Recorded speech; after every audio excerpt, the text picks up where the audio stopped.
Saking menika menapa keparenging penggalih angit cuwantah merpek ngenggen kula nedeng samati pukulun.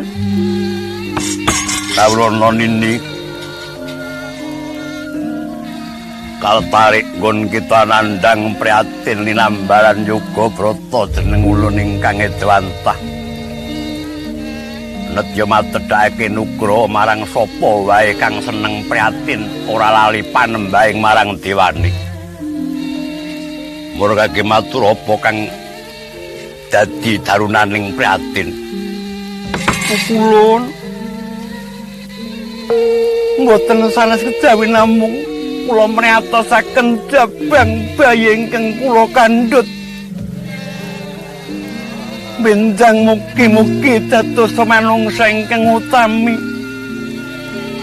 Mumpung paduka kepareng edwantah kapareng amangse dhateng titah paduka pun Kunti benjing anak kula menika jarer menapa pamestri pukulun.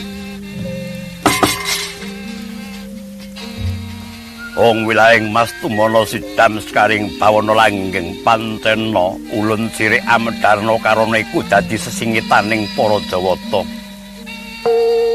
Ewadene rening wis tok tuku sarana kantenging cipta kang sarta matenging yoga brata jeneng ulun bisa netepake.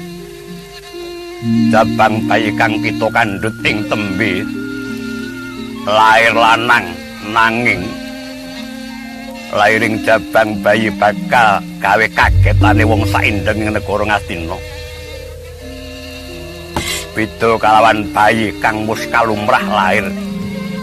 Nanging aja pisan-pisan sira kaget kawrana, ya sabab lairing jabang bayi ingkang banget andu para sayekti dadi srana nggone bayi nandhang prihatin. Bakal nyembuh kayuwanan kang sarta kaprawiraning tembe samangsa diwasane. Pukulun ngaturaken kenging panuwun kang tanpa pamekaten dawa paduka.